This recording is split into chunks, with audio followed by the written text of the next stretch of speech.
Ministro, a gente acompanhou na imprensa essa semana que o senhor fez aquela primeira ligação usando o 5G para o presidente Bolsonaro. E a gente, na última entrevista que o senhor nos concedeu, naquele evento que aconteceu aqui no Rio Grande do Norte, o senhor falou que faria aquela visita a alguns países para ver a questão do 5G. Como é que está o processo do 5G? Everton, o 5G ele está agora no TCU. O TCU deve, mais em uns 30 dias, deve estar devolvendo para a Anatel, e a Anatel vai realizar o leilão em 40 dias. Então, nós teremos aí, no mês de julho, em meados de julho, nós teremos o leilão realizado no Brasil. Esse é o nosso objetivo desde o começo e estou bem confiante. Aquela discussão que havia com relação à participação das empresas, inclusive com relação à empresa chinesa, essa questão está superada? Como é que está isso hoje? Tudo superado. Nós criamos um box de comunicação segura dentro do Brasil, que vai englobar aí a esplanada do Ministério, alguns bancos, de repente Petrobras. E isso a gente fez uma série de uma portaria nossa do Ministério, e tem algumas especificações que a gente exigiu dentro desse box que atendeu as demandas do governo. Então, está 100% superado. A gente viu também que o presidente Bolsonaro ele encaminhou os Correios para o Plano Nacional, né, de desintegração. Esse processo dos Correios, qual é a previsão? O processo ele já está na Câmara dos Deputados. O deputado Gil Cotrim é o relator do Republicanos, e nós estamos acompanhando. Agora, ele também tem a consultoria da Accenture, que está fazendo a consultoria tanto para mim como também para o Congresso, né, para embasar eles em informações relevantes. E o deputado Gil me prometeu aí, em 3 meses, votar na Câmara. Hoje mesmo já estava entrando com pedido de requerimento de urgência para que a gente possa aprovar na Câmara e no Senado ainda esse ano 2021. Perfeito. Recentemente, no entrevista que o senhor concedeu ao Estadão, o senhor falou que pesquisas indicam o medo do desemprego no país. Como é que o governo está acompanhando essa questão e o que é que ele tem pensado com relação a isso? Everton, isso aí é um ponto que o presidente Bolsonaro, desde o começo, ele falou que precisava atacar as 2 ondas, né? A da saúde e a do desemprego. E foi muito criticado, porque disseram que primeiro tinha que apenas cuidar da saúde, que a economia via depois. Mas quando ele falava isso, ele sabe, né, como hoje todo mundo inteiro sabe, que pessoas desempregadas acabam morrendo de fome. Então, você está tratando de economia, você está tratando de vidas também. Imagine um país com um grande número de desempregados, as pessoas indo em busca de comida para os seus filhos, né, para alimentar a sua família. E a gente conseguiu, no primeiro ano, vários projetos, né, foram bilhões para os estados, um auxílio emergencial com um valor mais elevado. Descobrimos que temos 40 milhões de brasileiros na informalidade. E esse informal, ele vive do quê? Ele vive se a praia estiver lotada, ele vai lá vender cachorro-quente, vai vender sorvete, vender picolé, vai para os estádios vender cerveja, vender refrigerante. São trabalhadores que não estão pedindo emprego, por isso que eles são invisíveis, porque a partir do momento que a informalidade acaba, ele se torna visível, porque ele vai buscar emprego. Quando ele busca emprego, a gente aumenta a taxa do número de desempregados.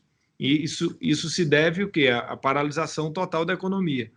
Então, assim, agora nós estamos fazendo a MP do Bem, né, que vai ter o PRONAMP também, que foram várias ajudas que o governo federal deu para que as empresas não demitissem seus funcionários, mas ele já avisou que o cofre do governo, ele não é igual ao dos Estados Unidos, que eles vão dar agora 1,9 trilhão de dólares, né? Nós temos limite, e o limite do Brasil chegou. A gente não tem como mais manter durante esse tempo todo o lockdown funcionando. Então, isso aí é um ponto que ele sempre fala. Ele disse, eu não estou enclausurado dentro do Palácio do Alvorada, eu estou indo visitar as pessoas, eu chego na periferia e vejo, entro nas casas, pessoas que eram trabalhadores formais com a geladeira vazia, E uma hora essa turma vai para a rua, vai buscar comida de todo jeito. Ninguém morre de fome em casa, né? As pessoas saem atrás de comida. Então, ele está preocupado com isso e o governo todo trabalhando para que a gente possa ter a vacinação em massa, como a gente está tendo da Covid, que em pouco tempo passaremos a ser o 4º país que mais vacinou no mundo. Já temos quase 50 milhões de vacinas, de doses de vacina distribuídas nos estados, mas temos que ter também a vacina do emprego, que nós teremos que montar aí para o pós-pandemia, para que a gente consiga facilitar a vida das empresas para que elas possam agregar mais funcionários. Como é que o governo vê o enfrentamento desse problema, ministro? Quais são os planos que o governo tem com relação a isso? Aldemar, primeiro que todo mundo já conhece os protocolos de segurança. As pessoas já saem de casa com mais cuidado, né? Usam máscara, álcool gel, distanciamento, ninguém está aglomerando. Mas quem está trabalhando em home office, muitas vezes, eu chego aqui, por exemplo, aqui no Ministério, eu pergunto a um funcionário que serve cafezinho, que trabalha na portaria, eles estão vindo de ônibus, e eles disseram a mim que os ônibus estão muito mais lotados do que antes, porque antigamente passava um ônibus a cada 5 minutos, porque tem muita gente na rua, agora é a cada 30. Então, é uma aglomeração brutal. E essas pessoas estão indo para as casas das pessoas, levando o Covid da mesma forma. E a transmissão desse vírus novo, dessa nova cepa, ela é muito mais contagiosa do que o Covid natural, né? O primeiro Covid que nós tivemos na primeira onda. Então, assim, eu acho que o que ele diz é assim, todo mundo já sabe como enfrentar. Não adianta fechar tudo. Nós estamos vendo São Paulo, está há praticamente 4 semanas de lockdown, e cada dia que passa aumentando o número de mortos. A Angela Merkel, lá na Alemanha, por exemplo, foi estender o lockdown, depois cancelou, pediu desculpa, porque não dá para você ter uma reunião apenas com a área da saúde para decidir lockdown, restrições. Você tem que colocar na mesa a economia, tem que colocar a saúde, tem que ver o social, né? Tem que ver caso a caso, tem que ver que essas pessoas que estão... Porque você fala, vamos fazer lockdown, mas tem que ter o bombeiro, tem que ir no posto para abastecer, aí tem que trabalhar, o enfermeiro tem que ir, o médico tem que ir, as pessoas que estão trabalhando nas empresas na área de segurança têm que trabalhar. Então, você coloca muita gente em risco e essas pessoas que voltam também. E assim, nós vimos no começo da pandemia, o ministro Mandetta, por exemplo, dizia, fique em casa até sentir falta de ar. Quando sentir falta de ar, você procura um hospital. Hoje sabemos que a cada 100 pessoas que são entubadas na UTI, quase 2/3 não conseguem voltar. Quantas pessoas sentiram falta de ar, foram para o hospital, foram entubadas e morreram? E será que o Mandetta foi genocida? Então, assim, não, porque ele não sabia. Então, assim, ninguém erra por querer. Todo mundo está tentando acertar. Agora, o que a gente não pode é saber, já que nós temos um problema crônico da Covid, que estamos tratando, mas já temos todos os protocolos, mas também nós temos um problema crônico econômico. E os governadores receberam recursos, né? O Rio Grande do Norte recebeu muito recurso ano passado do governo federal, mas não vai ter isso para a vida toda. Nós não somos Estados Unidos ou Alemanha que dá para ficar bancando estados e municípios por anos. Então, nós temos que ter responsabilidade, o presidente fica sempre falando isso para os estados, para que revejam as medidas restritivas, para que a gente possa também ter uma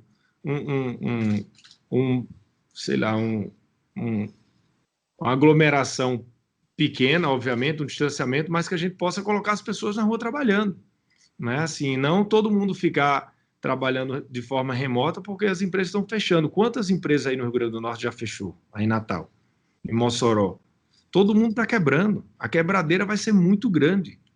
E depois que quebrar, sem dinheiro para salvar, vai ser um desespero. Então, assim, é um momento que existe uma reflexão maior por parte dos governantes municipais e estaduais. O senhor acha que os governadores estão errando na forma como conduzem a política agora, como estão conduzindo aí a política de enfrentamento à pandemia? O que eu disse, Everton, que ninguém erra de propósito. Ninguém, nem um governador, nem um prefeito, nem um presidente, nem um ministro está errando por querer. Agora, nós estamos numa politização excessiva.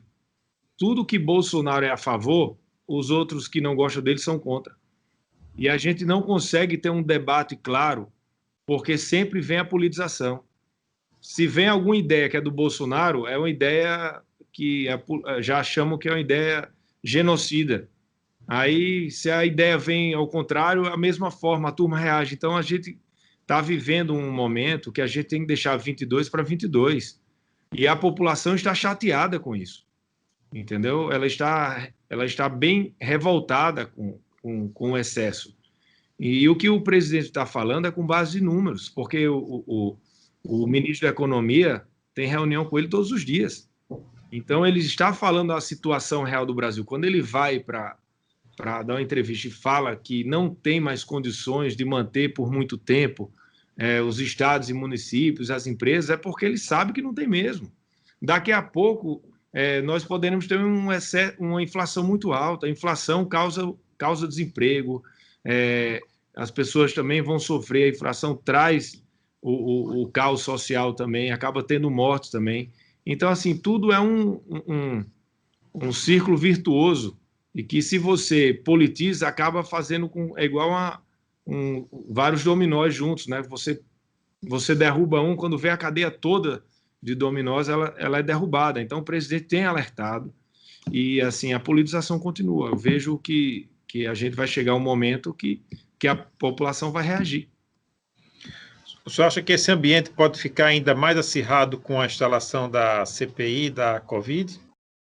Eu acho que a CPI vai ter um bom papel, Ademar, porque nós teremos na CPI, como é uma tripartite, né, estados, municípios e governo federal, não dá para você ter uma CPI da Covid só para tratar do governo federal, até porque o Supremo Tribunal Federal decidiu que estados e municípios têm o direito, né, a última palavra para decidir sobre decretos de lockdown, de distanciamento, na condução da pandemia.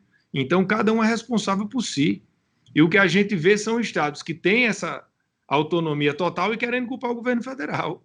E aí você vai ver o que é que chegou aí no Rio Grande do Norte. Qual foi a ajuda do governo estadual para a manutenção de empregos, para as empresas, para o auxílio, para construir leitos de UTI, tudo veio do governo federal. E quando você vai ver, só tem críticas. Então, assim, essa CPI vai ser importante porque ela vai lá, vai na ferida de cada um. Ela vai poder, quem acertou, vai poder mostrar, quem não errou, mas também, até eu disse, quem tem frio que puxa o cobertor. Cada um sabe o que fez no verão passado. Então, as pessoas que cometeram crimes graves, principalmente desvios, né, de recursos que eram para salvar vidas, essas pessoas vão também ter que pagar. E a CPI, espero que ela possa investigar tudo a todos sem olhar partido político.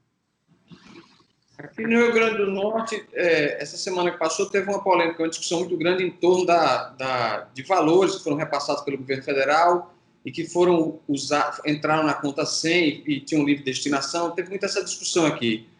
O senhor acha que a CPI vai esclarecer devidamente também essa situação? Quanto veio dos recursos federais, como foi utilizado, se foi utilizado ou não para pagar a folha de pessoal, se podia, se não podia, como é que o senhor vê isso? Não, eu já falei os valores que foram para o Estado, né? E o secretário de tributação falar que praticamente 900 milhões foram usados, né? Um técnico, quer dizer, do TSE, praticamente que 900 milhões foram usados para pagar folha. E depois o secretário de tributação falou que o governo federal tinha... Só uma informação. A gente viu, acompanhou bem, ele disse que 900 milhões era o custo da folha da saúde. O valor correto é 750 milhões que entraram na conta 100. Isso, que foi o que por isso que eu coloquei na sequência. Primeiro teve o técnico do TCE, que disse que foi em torno de 900 milhões. Aí depois veio o secretário de tributação, né, do governo do estado, que falou, acho que foi essa semana, inclusive, que foi em torno de 700 e... Qual foi? 50 milhões, foi. 50 milhões tinha entrado na conta. Assim, nós sabemos a realidade do Estado. A dificuldade que, no começo da pandemia, tinham 20 estados que estavam em colapso, com dificuldade de pagar contas. 20. E o Rio Grande do Norte era um deles. E assim, depois que veio o dinheiro da pandemia, o que aconteceu? A maioria desses estados pagaram as contas atrasadas. Agora, isso vai ser averiguado. Não sei se na pandemia vai ver isso. Acho que a pandemia vai ver se houve desvio. Isso é um primeiro ponto a ser avaliado. Eu vi hoje, por exemplo, o secretário de Segurança do Estado disse aqui em Brasília que o governo federal praticamente tinha ajudado muito. Se não fosse o governo federal, a segurança do RN estaria um caos. Então, nós temos vários secretários do próprio governo falando o que eu venho falando. Então, o que existe realmente é uma mão do governo federal em todos os estados. E os estados têm autonomia para fazer tudo. E quando tem alguma coisa errada, eles querem culpar o governo federal. E a CPI vai tirar tudo a limpo. Isso vai ser importante. O senhor tem essa expectativa com relação à CPI, que ela tira a limpo o papel que o governo federal teve, inclusive com relação à atuação dos governos dos estados? Eu espero que a CPI seja justa, Aldemar, e que ela investigue todos que fizeram coisas erradas. Então, não sei se isso vai ocorrer, mas se isso ocorrer, o governo federal tem total autonomia, eu tenho total autonomia para falar que nós não temos nenhum risco de nada que venha a manchar a imagem do governo federal. Não houve desvio por parte do governo, não teve nada ilegal por parte do governo, e diferentemente de que nós em algumas operações do Covidão, por exemplo, ano passado em alguns estados. Se ao longo da CPI provarem que realmente foram enfim, que eles são inocentes, espero que consigam provar, tudo bem, porque todo mundo tem direito a responder, né, a sua inocência. Eu acho que isso vale para todos, de qualquer partido. Mas se algum cometeu algum ilícito grave, né, que alguém tenha cometido durante essa pandemia, o povo não vai perdoar, porque ninguém vai aceitar, no momento que estamos vendo aí milhares de mortes acontecerem, e que alguém tenha pego o dinheiro que era para salvar vidas para fazer algum desvio. Então, se realmente a CPI apontar isso, eu acho que a indignação da população vai ser muito grande e as pessoas vão para as ruas com muita raiva. Ministro, nessa polarização política que a gente vive, sempre que se fala de finanças do Rio Grande do Norte, se citam valores, etc. e tal, o senhor sabe disso, que eu imagino que o senhor recebe esse tipo de coisa nas suas redes sociais, citam o governo anterior ao atual, o seu pai, falando sobre a questão de finanças. Como é que o senhor vê isso hoje? Everton, primeiro que o governador, Robson, né, ele foi eleito com o PT. Né, lembra que tanto ele elegeu Fátima, como o Fátima ajudou a eleger ele, foi uma composição, porque o deputado Henrique, naquele momento, era presidente da Câmara, uniu todos os partidos e só sobraram ali 4 partidos. Acho que foi o PP, PCdoB, IPP e o PSD, que foi feita uma aliança. E no momento que ele elegeu, o PT ficou com 6 secretarias. E o deputado mineiro era líder do governo. E ali era um momento para ser feito vários cortes de austeridade em relação a muita coisa.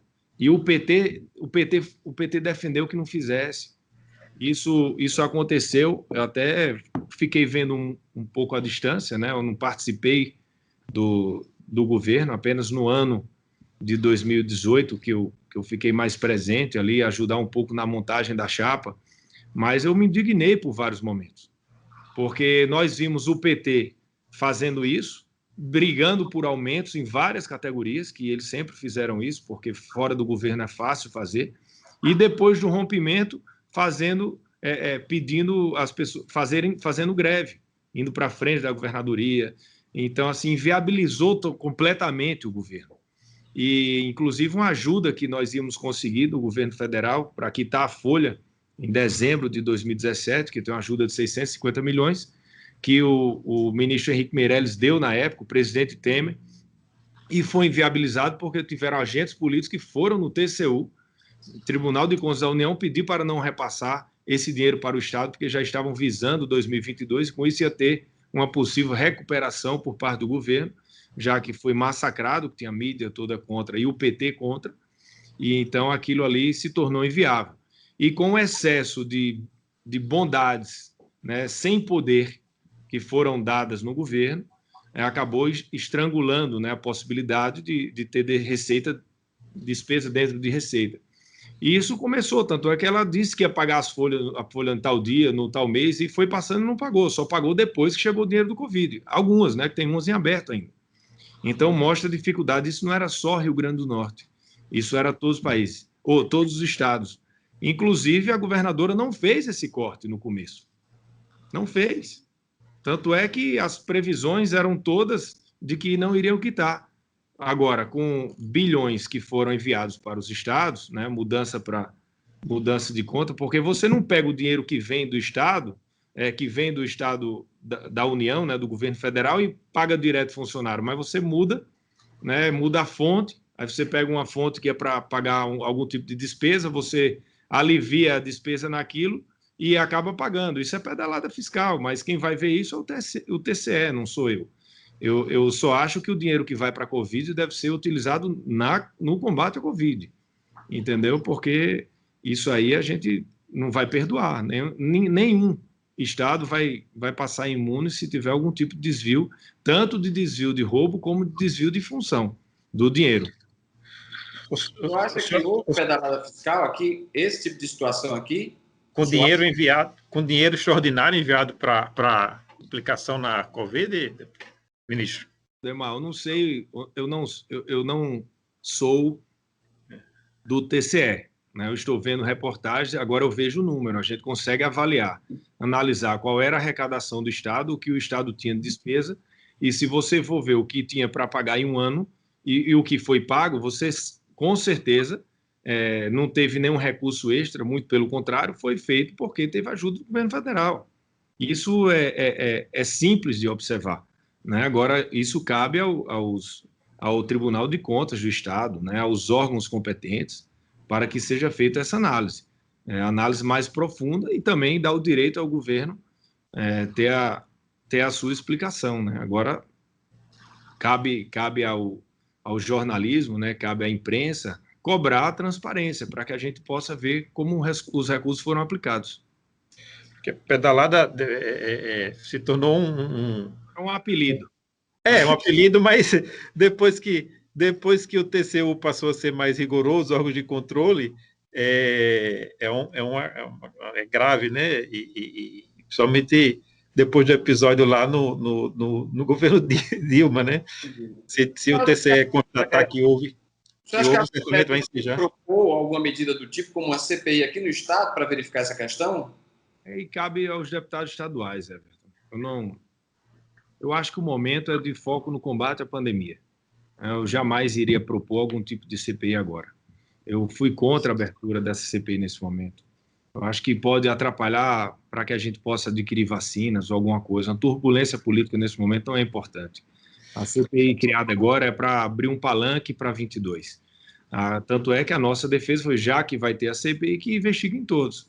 Mas, assim, o governo não apoiou a CPI, muito pelo contrário. Nós sabemos que não é um momento favorável para que a gente gaste energia nesse momento com os nossos ministros, deputados, senadores, enfim, todos tentando adquirir vacinas, suprimentos, né, aumentar leitos de UTI, disponibilizar para a população, ter que perder energia na CPI. Mas, enfim, já que ocorreu, que seja feita investigação mais ampla. Deputado, sem querer estender muito o assunto, mas eu acho que é importante esclarecer, né, para os nossos leitores e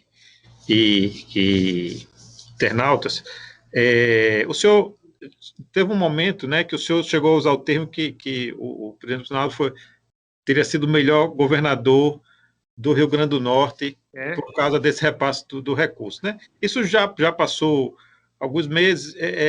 O senhor hoje, como é que o senhor dimensiona a importância que teve a transferência de recursos e o papel que o presidente teve com relação à contribuição ao Estado? Porque até teve uma resposta naquela ocasião que o presidente não fez mais do que sua obrigação, alguns também atribuíram ao então presidente da Câmara, Rodrigo Maia, com o projeto de lei que foi aprovado na época, que teria sido, na verdade, o que garantiu esse recurso, a resposta dada, né, por alguns setores do governo, enfim. Como é que o senhor dimensiona o papel que teve o presidente e o governo federal na ajuda ao Estado na crise com relação à pandemia? Foi a salvação, Ademar. O Estado estaria num colapso total, muito maior do que está, se não tivesse uma ajuda brusca do governo federal. O governo federal ele chegou socorrendo empregos através das ajudas das MPs para as empresas, ele chegou com medicamentos, com dinheiro para construção de leitos, ele chegou com auxílio emergencial para várias pessoas do Estado. Então, assim, foi um suporte dado em todas as áreas, inclusive que o governo do Estado utilizou parte desse recurso para pagar parte da folha de pagamento. Então, assim, se não houvesse isso, o que ia acontecer? Porque nós vimos vários estados que estão também fazendo algo, algum tipo de auxílio, algum tipo de ajuda, mas o Rio Grande do Norte, zero. Não tem nada. O Rio Grande do Norte não socorreu ninguém. O setor do turismo aí está arrasado, até arrasada. A principal atividade turística, atividade do Rio Grande do Norte é o turismo. E estão todos perdidos porque não teve socorro algum do governo estadual, apenas a mão do governo federal na nossa MP. As empresas estão quebradas. Então, assim, nós estamos vendo um caos acontecer, apesar de o Estado brasileiro, né, o governo Bolsonaro, ter socorrido. Então, espero que tenha servido aí de aprendizado para a governadora e que ela possa aí fazer algum trabalho em relação a isso, porque o povo potiguar não merece esse sofrimento que está acontecendo. O senhor acha que, apesar das dificuldades, o governo do Estado deveria ter feito mais, fazer mais nesse momento? Com certeza, Aldemar. Acho que todos nós temos que fazer mais. Todos nós temos que buscar, nesse momento de pandemia, tentar pensar fora da caixinha para ajudar a população. Os governantes têm a obrigação de fazer isso. Ministro, há muito, como o senhor disse no início da entrevista, existe uma predisposição, se fala muito do papel do governo federal, o senhor já falou da parte na área econômica, né, questão de recursos, mas na área de saúde há muita crítica com relação ao governo federal. Como é que o senhor, como ministro das Comunicações, como é que o senhor vê essas críticas e como é que o senhor avalia o papel do governo no combate à pandemia e com relação à distribuição de vacinas? Everton, primeiro que a gente vai ver a fotografia daqui a pouco, né? Nós já estamos vendo, quando você muda o foco da oposição para a CPI, é porque ela já viu que não adianta bater em vacina. Porque você hoje tem, o Brasil é o 5º país que mais vacinou no mundo. Na frente do Brasil, daqui a pouco a gente vai passar o Reino Unido. Só vai ficar na frente do Brasil, hoje também o Reino Unido, os produtores de vacina.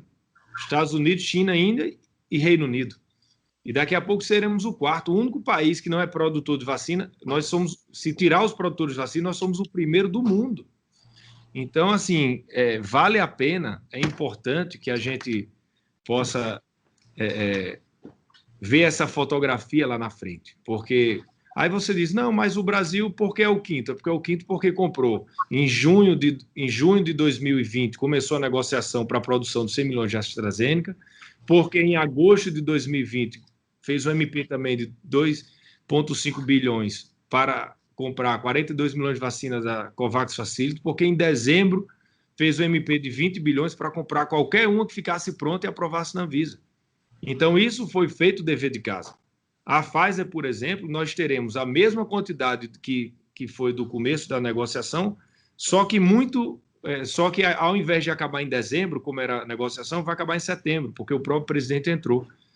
Então, assim, as críticas que nós estamos vendo, nós temos como mostrar o contrário em relação a qualquer coisa. O governo federal, ele desde o primeiro momento, ele socorreu quem tinha que socorrer, foi muito ágil. Quando você fala da economia, a economia ajudou a Covid, porque quando você preserva empregos, você está preservando que as empresas iam fechar, as pessoas iam passar fome, não ia ter dinheiro, ia acabar passando fome e morrendo ou de outro tipo de doença, porque nós sabemos que o que a fome traz é a miséria. Então, o governo ele lidou em várias frentes e atingiu o objetivo, que era passar a primeira onda, que não fosse igual a outros países, tanto que terminamos o ano com um PIB de menos 4,1%, e as pessoas projetaram um PIB de menos 10%. Então, se você for olhar também a fotografia da queda do PIB dos países da Europa do ano passado e o Brasil, nós ficamos atrás, eu acho que China, Estados Unidos e nem lembro se teve mais um outro país importante que ficou à frente do Brasil. Então, tudo isso foi feito por causa do governo federal. Não caiu do céu. O Banco Central foi eleito o melhor Banco Central do mundo em 2020, foi eleito o presidente do Banco Central, indicado pelo presidente Bolsonaro, que foi Roberto Campos. Então, essas coisas a gente vai mostrar com calma. Hoje as pessoas estão totalmente nervosas, com razão, todo mundo com medo da Covid, com medo de perder o emprego, milhões de pessoas morrendo no mundo e milhares de pessoas morrendo no nosso estado e no nosso país. Então, assim, hoje não é um momento de pensar em 2022, é um momento de combater a pandemia e que lá na frente as pessoas vão avaliar. Aqui o senhor acredita, no Brasil, especificamente no Brasil, aqui o senhor acredita especificamente a gente tem tanta morte no país? A nova cepa, a P1, que pode ter começado, Everton, que muita gente acha que começou na eleição de 2020. Um excesso de aglomeração em 5.700 cidades durante 45 dias. 60 dias, né, que eles começam antes a campanha. Então, muita gente acha, que a gente não tem essa resposta ainda, que ali pode ter surgido uma nova variante, porque eram muitas pessoas aglomeradas, muitas mutações e ali ocorrendo, e fez com que o Brasil tivesse uma cepa muito mais contagiosa do que a primeira Covid. Aí você diz, quem foi que foi favorável às eleições de 2020? Foi Bolsonaro? Não. Quem foi que fechou os hospitais de campanha em outubro, novembro do ano passado, porque achou que não fosse ter a segunda onda? Foi Bolsonaro ou foram os governadores? Não foi Bolsonaro, foram os governadores. Ah, mas Bolsonaro saiu para a rua, apertou a mão, não usou máscara, não sei o quê, pronto. Isso é o que falam do presidente. Então, as pessoas, com o tempo, vão poder fazer as suas avaliações e o governo está muito tranquilo em relação a isso. Como cidadão norte-riograndense, como é que o senhor avalia a forma como o governo do Estado tratou a pandemia? Eu perguntei sobre o governo Bolsonaro, agora eu pergunto, como é que o senhor avalia a forma como o governo do Estado tratou a pandemia? A governadora foi inepta. Ela praticamente se escondeu nos primeiros meses, ela ficou totalmente apática no começo da pandemia, mostrando um medo em relação a como saber lidar com a pandemia, totalmente apática. Nós vimos o secretário aí de saúde dizer que em 2, 3 meses iam morrer, sei lá, 10 mil pessoas, causando um pânico maior do que era na população naquele momento. E começou depois a reação no Estado após os envios de recursos através do governo federal. Eu vejo que o governo do Estado não fez praticamente nada. Eu falo isso, Everton, não é da boca para fora, não. É porque eu recebo aqui o setor de turismo, eu recebo o setor automotivo, eu recebo os donos, os hoteleiros, eu recebo a pessoa BIH, a turma toda, e assim a reclamação é geral. As pessoas estão revoltadas com o governo do Estado. Tanto é que o prefeito Álvaro Dias, ele tomou algumas atitudes diferentes e ele foi muito bem sucedido, né, na eleição do ano passado, porque ele confrontou muito o que a governadora vinha fazendo. E, infelizmente, né, continua fazendo. E os 5 milhões que foram comprados aí para os respiradores, cadê os respiradores? Onde está esse valor? Né? Onde estão os 5 milhões? Tem muita coisa aí que precisa ser explicada. Então, eu queria saber, na sua avaliação, o senhor acha que aquela questão da anulação das condenações de Lula antecipou o debate de 2022? Antecipou e matou uma candidatura de centro. Acho que a eleição vai ser altamente polarizada. O PT é um partido que tem capilaridade, que é forte em várias cidades, né, até porque tem a maior bancada federal, mas traz com o PT uma rejeição muito grande. O Lula também é um candidato que tem uma força política individual, mas que também traz com ele uma grande rejeição, uma rejeição pessoal.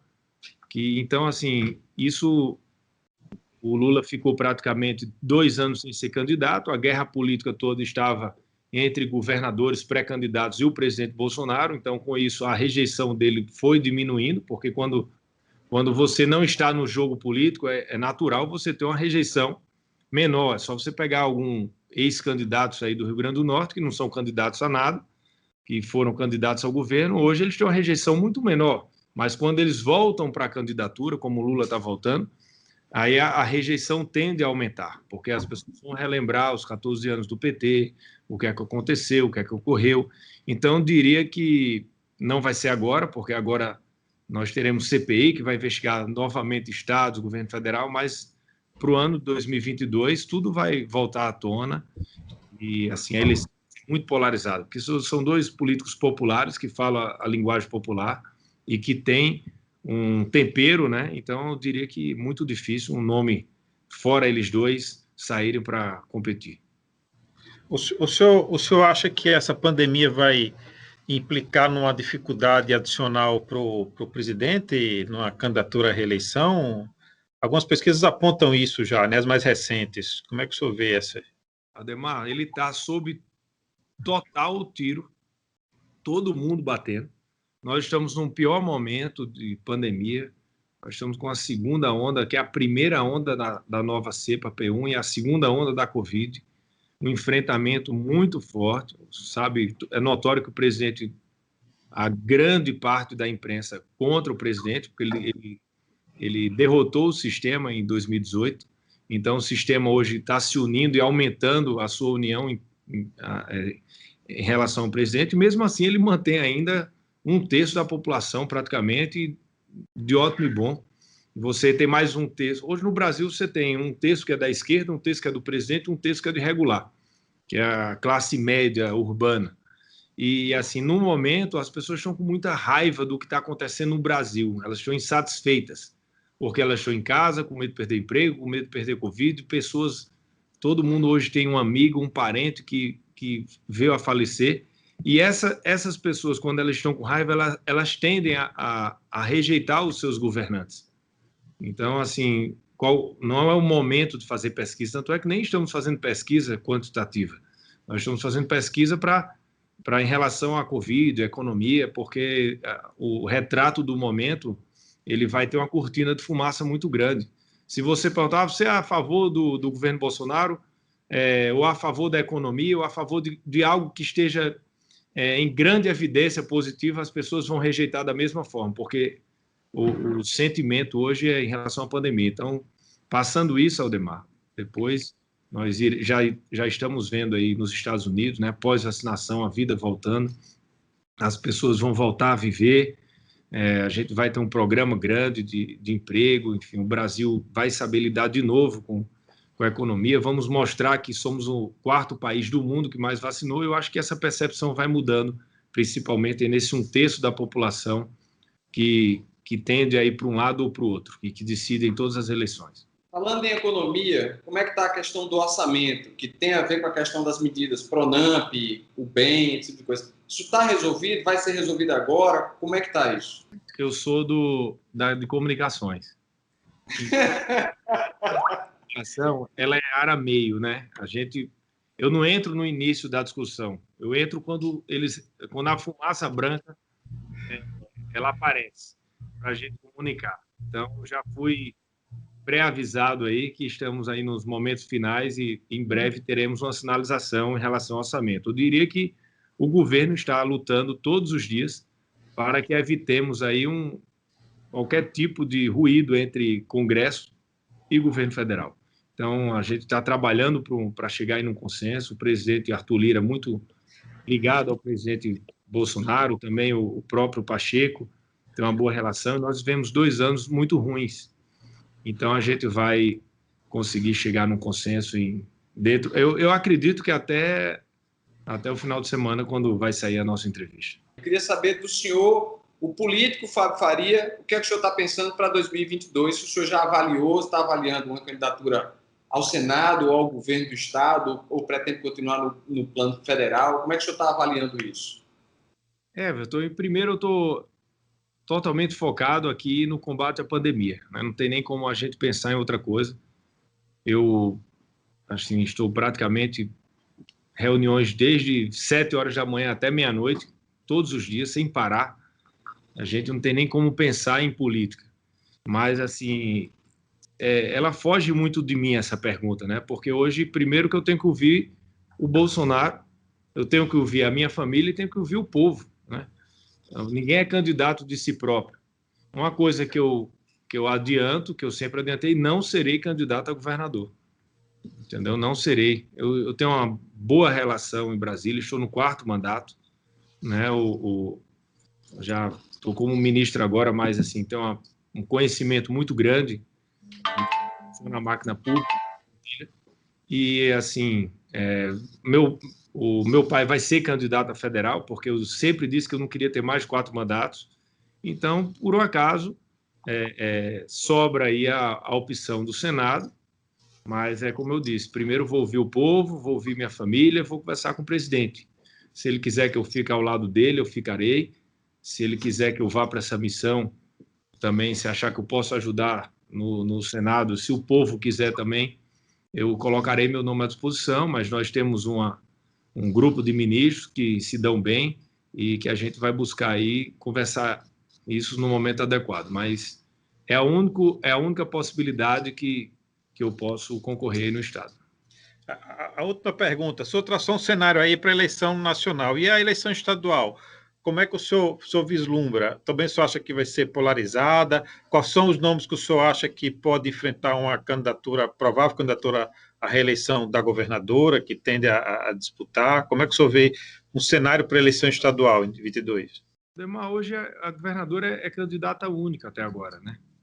Então, ela tem uma rejeição enorme, mas ela é candidata única. Então, aquele candidato que via a assumir a candidatura ao governo, ele vai absorver, normalmente ele absorve as pessoas que rejeitam o governo do Estado. O senhor vislumbra nomes que podem assumir essa posição? Não, eu vislumbro, eu acho que isso depende da pessoa, né? Porque não adianta a pessoa querer, tem que ver os nomes que o povo vai querer. Eu acho que isso tem que vir de uma qualitativa, né? Tem que ouvir a população. Não adianta mais nome inventado.